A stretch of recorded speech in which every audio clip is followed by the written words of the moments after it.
கர்த்தருக்குள் அன்பான தேவ பிள்ளைகளே, ஆண்டவரும் இரட்சகருமாகிய இயேசுவின் நாமத்தில் உங்களுக்கு என் அன்பின் வாழ்த்துக்கள். இந்த காலை நேரத்திலையும் சங்கீதம் 91:5 வாசிக்கிறேன். இரவில் உண்டாகும் பயங்கரத்திற்கும் பகலில் பறக்கும் அம்புக்கும் என்று சொல்லப்பட்டிருக்கிறத பார்க்க முடியும். இன்னைக்கு இரவில் உண்டாகும் பயங்கரத்துக்கும் என்று நான் பேச விரும்புகிறேன். இரவு நேரத்தில் அலகழிக்கிற சில பிசாசை பார்க்கிறேன். அதனால தான் இரவில் உண்டாகும் பயங்கரம் என்று சொல்லப்பட்டிருக்குது. நிறைய நேரத்தில் பார்த்துருக்கீங்களா, பகலில் கொள்ளை நடக்கிறத விட இரவு நேரத்தில் தான் நிறைய கொள்ளைகள் நடக்கும்.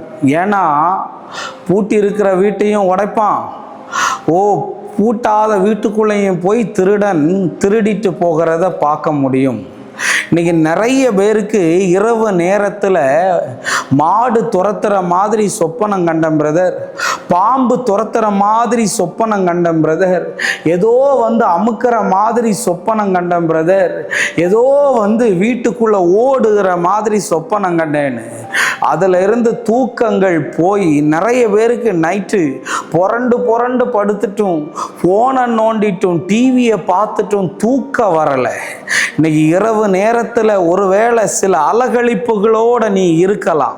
ஷபரபலபா, கெட்ட சிந்தனைகள், கெட்ட படங்களை பார்க்கிற சில இருளுக்குள்ள நீ உட்கார்ந்துட்டு இருக்கலாம். நிறைய பேரை பார்க்குறேன், அவங்களுக்கு பகல் இரவு, இரவு அவங்களுக்கு பகல். ஏன்னா பகலில் ஒழுங்காக எழும்புறது இல்லை. ஏன்னா நைட்டு ஒழுங்காக தூங்கினா தானே 1 மணிக்கு 2 மணிக்கு 3 மணிக்கெல்லாம் தூங்கிட்டு அவங்க மதியம்தான் சிலரெல்லாம் எழும்புறாங்களாம். இன்னைக்கு நான் சொல்ல வரேன், இரவு நேரத்தில் சொப்பனங்களை கண்டு அலறுகிற சில பொல்லாத ஆவிகள் வெளியேறுகிறது. இரவு நேரத்தில் பயத்தை கொண்டு வருகிற ஆவிகள் வெளியேறுகிறது. எனக்கு ஒரு வாலிப பெண்ணை தெரியும். சரியாய் ஒரு 11-12 மணி போல இவளுக்குள்ளே ஏவலின் ஆவி வரும்போது இவ தானா வீட்டிலிருந்து வெளியேறி போவாளாம். ஏனால் அந்த ஏவலின் ஆவி அவளை கல்லறைக்கு நேராய் கொண்டு போய் கொண்டிருக்குமா.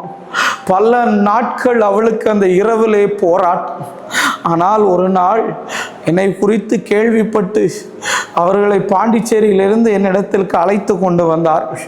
நான் அந்த மகளுக்காக பாரத்தோடு ஜெபித்த போது இரவு நேரத்திலே இவள் தூக்கத்தை கெடுத்து இவளை ரோடாய் அலைய வைக்கிற ஏவலின் ஆவியே வெளியவா என்று சொன்னபோது அந்த ஆவி பேசினது, இவள் இரவு நேரத்திலே போய் சாக வேண்டும் என்று நான் இப்படி பண்ணினேன், இவளை விட்டு போக மாட்டேன், நான் இயேசுவின் நாமத்தினால் உன்னை எரிக்கிறேன் என்று சொன்ன உடனே அலகழித்து போனது.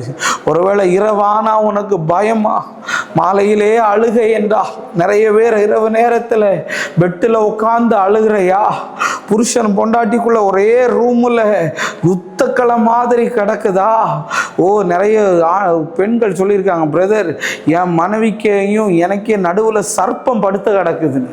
பொல்லாத ஆவிகள், தூக்க வைக்க முடியாதபடி இருக்கிற ஆவிகள், நைட்டெல்லாம் டிப்ரெஷன் ஆக்குகிற ஆவிகள், அள வைக்கிற ஆவிகள், ஃபோனில் தேவையில்லாமல் தவறான தொடர்பு இருக்கிற ஆவிகள், ஒரு குறிப்பிட்ட நேரத்துக்கு அப்புறம் இச்சையை தூண்டுகிற ஆவிகள் எல்லாம் இயேசுவின் நாமத்தினால் அழிந்து போவதாக நம்ம ஜெபம் பண்ணலாம்.